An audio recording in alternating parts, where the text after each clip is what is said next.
ఒక ఊళ్ళో ఒక ఆయన ఉండేవాట. ఆ ఊరి పేరు ఏమిటండి మీ ఊరి పేరు అని అడిగారు అనుకోండి, నక్కగోతుల అగ్రహారం అని పేరు దానికి. నక్కగోతుల అగ్రహారంలో ఉంటున్నామండి, నక్కగోతుల అగ్రహారంలో ఉంటున్నామండి అని. ఒకసారి ఈయన ఏం చేశాడంటే పెళ్లి మాటల కోసమని ఈ ఊరి నుంచి ఇంకో ఊరు వెళ్ళాడు. ఆ ఊళ్ళో వెళితే ఆ ఊళ్ళో ఏదో మంచి సంబంధం కలిసి వచ్చింది. వాళ్ళు మీరు ఏ ఊళ్ళో ఉంటున్నారు అని అడిగారు. నక్కగోతుల అగ్రహారం అంటే వీళ్ళు నక్క చిత్తులు లాంటి వాడేమో అలాంటి ఊళ్ళో ఉన్నారంటే అనుకుంటారేమో అని ఆయన అన్నాడు. జంబుకారం అగ్రహారం అన్నాడు. అంటే వాడు అబ్బా ఎంత గొప్ప అగ్రహారం అండి, అంటే బాగా వేదం చదువుకున్న వాళ్ళు ఉంటారేమో అక్కడ. అవునండి, చాలా మహాపురుషులు అందరూ ఉంటారు, అందుకనే దానికి అటువంటి పేరు వచ్చింది జంబుకారం అగ్రహారం.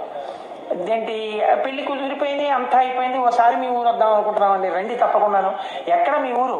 ఏం లేదండి, కాకినాడ వచ్చేసి కాకినాడ నుంచి మీరు బస్సు చూస్తే ఏదో ఫలానా చోటుకి వెళ్ళే బస్సు ఉంటుంది, కండక్టర్ని అడగండి ఎక్కించుకుంటాడు. కండక్టర్ దగ్గరికి వెళ్ళి జంబుకారం అగ్రహారం, ఆ ఊరి బస్సు ఎప్పుడు వెళ్ళలేదని. అందులో సంస్కృత పండితుడు కూర్చున్నాడు. ఆయన అన్నాడు ఏ ఊరు అన్నాడు. జంబుకారం అగ్రహారం అన్నాడు. ఎవరి కోసం అన్నాడు.